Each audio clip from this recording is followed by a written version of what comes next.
Hey, it's Biddy Penny, and I am going to use up all this lawn fawn goodness and play with this brand new Magic Iris Birdhouse add-on. And I'm bringing in all these other items from my stash to complete 2 cards with you today. I do have some tips about some quick coloring for the birdhouses. I do the birdhouses in 2 different ways.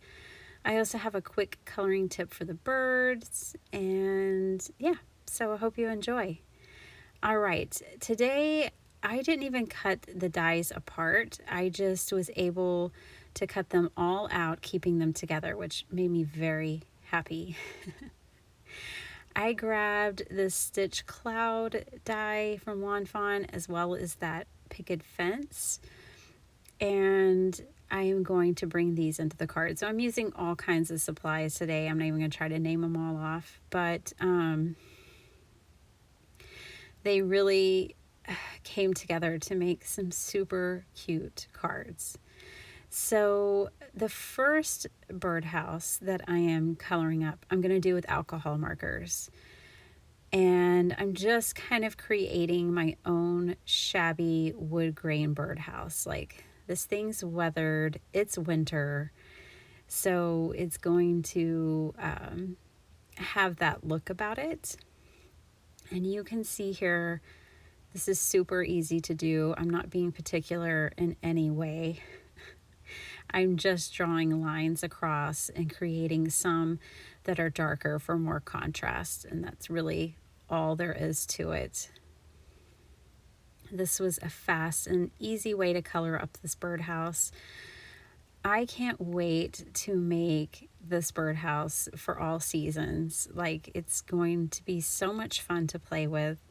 You could also make this like a cuckoo clock. If I love cuckoo clocks, I grew up with one in a house, and that's why. So this is another technique where you're just dragging the ink pad directly across the die cut, and it gave it such a nice weathered, like, gray wood look. And then of course I make my own posts here because I'm putting it on a slim line and I'm not sure which one. I went ahead and made my own posts that were longer than what comes in the die set. So using the same technique for each one, and this made for some very fast coloring, which I always like. Okay, I do the same ink smearing technique here as well. I think some people call it sminking, like smearing ink, sminking, but I don't know if that's a technical thing. So this is with the Lawn Fawn dough colored ink. It is one of my favorite brown inks. I'm sure y'all already know that. And this is Peach Fuzz. I really wanted to have like a fun pop of color against that gray, and so that's why I chose the Peach Fuzz. I thought it would be kind of nice. Okay, so I cut out 3 eggs. So one of my birds is going to be a mama bird with some eggs in the nest. And this is Moonstone ink. And I love this color so much. Now I'm also doing the sminking technique for my birds. I am going to do a 3-color kind of blend on the birds, but so I'm going to do this chili pepper red, as well as I'm going to come in just a second. I'm going to bring in the dough ink and blend that in some places. And then I had a little bit of like an orange color residual on a blending brush, and so I'm going to bring that in and kind of blend out the white parts. So I'm going to hold these up here for a second, let you see them so far with the brown and the red. Then when I bring in that blending brush, it really gives it like a finished touch, and it's not something that I have to fiddle with alcohol markers, which for me is a relief. But hey, you do you, right? So I really enjoyed using the sminking technique for these cards because it just made the process fly by. It was so quick and easy. Now, of course, you could also cut these birdhouses out of patterned paper or colored cardstock, and they would be beautiful. But I was going for quickness tonight, and so I decided to cut them out of white cardstock so that I only have to do like 2 passes through my die cutting machine, which is breaking. I need a new one. I was supposed to get one for Christmas, and I didn't get the information to my husband in time, so he got me a laptop. Thanks, hubby. Anyways, so then I'm bringing in my little clouds, which are just so cute. I kind of offset that smiley face on the one on the right, and it's just adorable. I love it. I popped up both birdhouses today. That way there's some dimension there. So I had the lawn trimmings, but I ended up just using this frayed burlap that came wrapped around one of my Christmas gifts. And it was so funny. Someone was about to throw it away. I was like, no, stop. I can use that. Oh, we crafty people can't help ourselves, can we? Well, maybe you can, but I can't. So it turned out to be the perfect bird's nest. Now I did play around with the lawn trimmings, natural color a little bit, but I left it out. The burlap was all I needed. So I will just glue this down in place.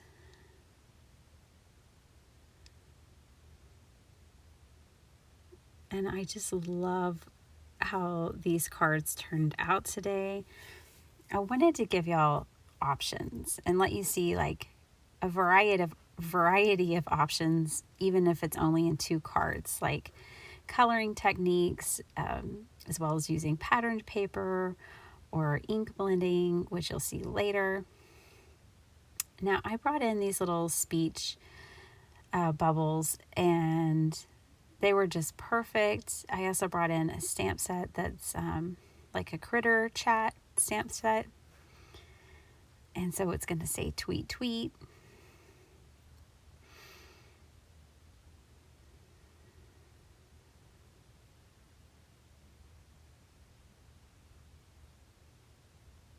I decided that my thought bubbles and words would be in red, just like my little bird. So kind of unifies that little bird is saying tweet, tweet. And I could have done it in black, but I don't really have any black on my cards today. So I decided just to make it match my little birdie.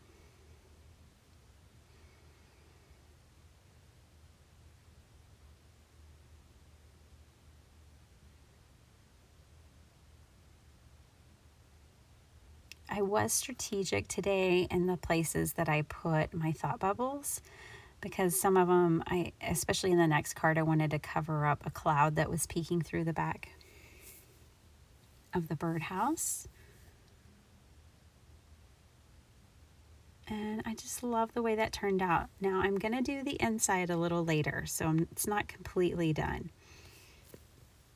Okay, so maybe not everyone's into slimline cards. That's fair. Let's make an A2 card. So this is an A2 size card front. It's actually slightly smaller. It's 4 by 5 1/4, but that's just how I always cut my card front, so that I get a slight border, because that's the way I like it. And I'm bringing in all these other little pieces. I decide I want to use the frames that were cut out from the clouds that we used on the first card. And check this out, Christina Werner, on her blog, she has done all the hard work for us. She has great blending ideas for all the distress oxides of which ones blend together. And so this is directly from her. So it's chipped sapphire, peacock feathers, and carved pumpkin. And I just thought this was so pretty, especially with that peach fuzz again and the gray. There's just a lot of contrast and depth, and I really like that. Now, be careful when you're blending the peacock feathers and the carved pumpkin if you choose to do a similar blend, just because you could get brown. But as long as you don't overwork it, you should be fine. I didn't get anywhere close to getting brown. But I also didn't go for like some super smooth blend either, because I knew the majority of my background was going to be covered by my birdhouse.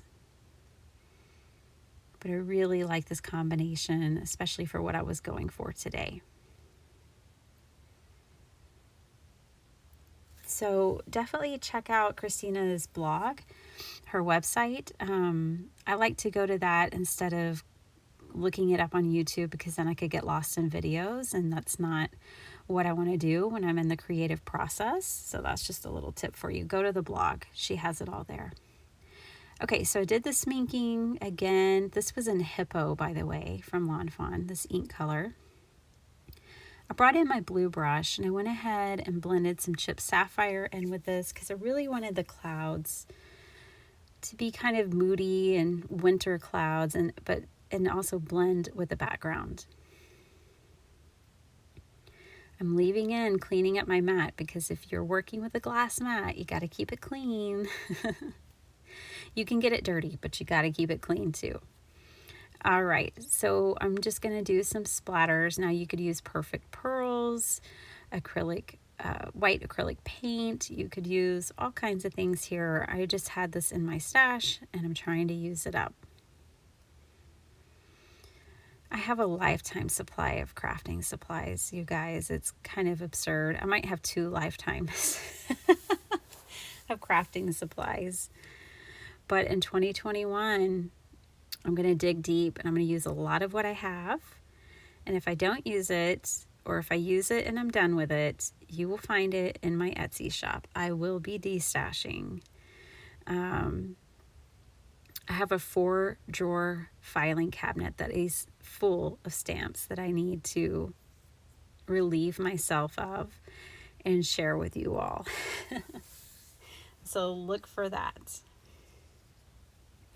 Okay, I glued down the clouds. I'm popping up the birdhouse.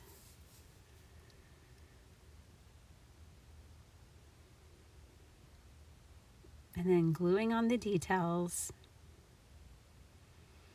Speaking of gluing, I'm kind of in a glue dilemma. I don't think I want to buy art glitter glue anymore. Mine always turns brown. Does anybody else's art glitter glue turn brown? Even in a plastic container, like without the metal tip? Mine does. It is so weird. I don't know.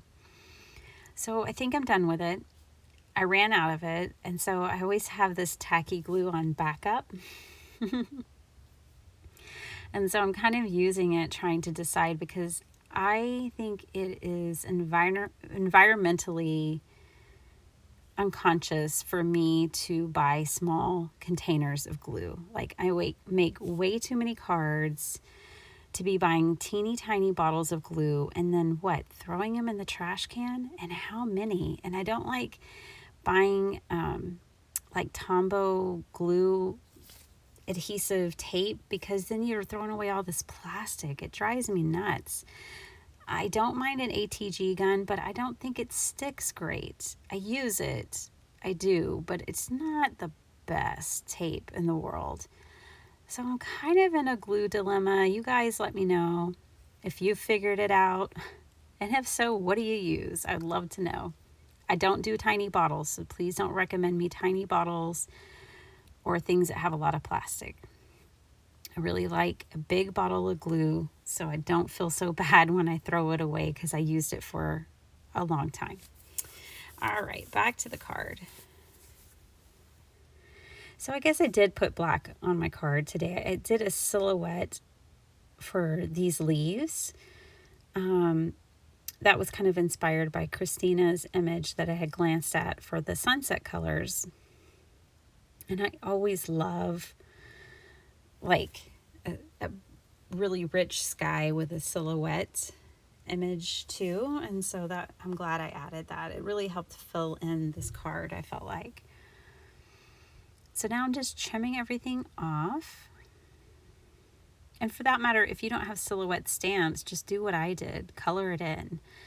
Like if your stamp is basic enough, it should work.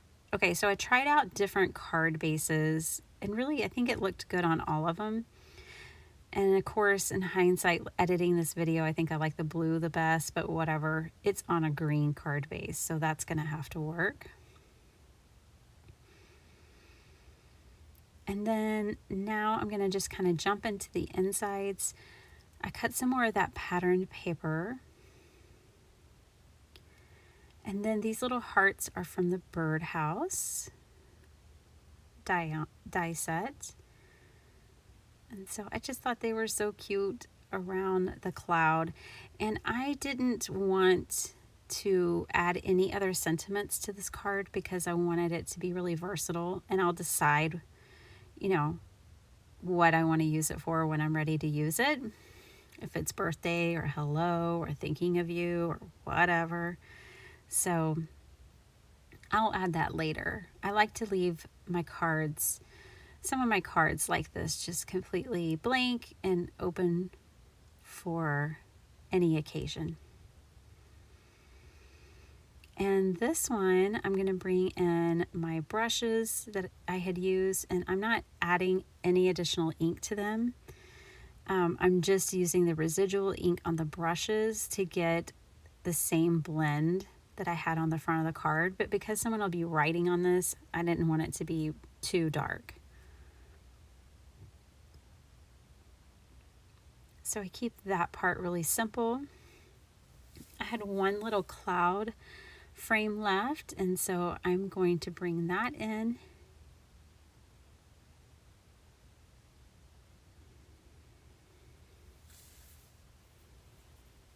And I actually decided to make this card a birthday card.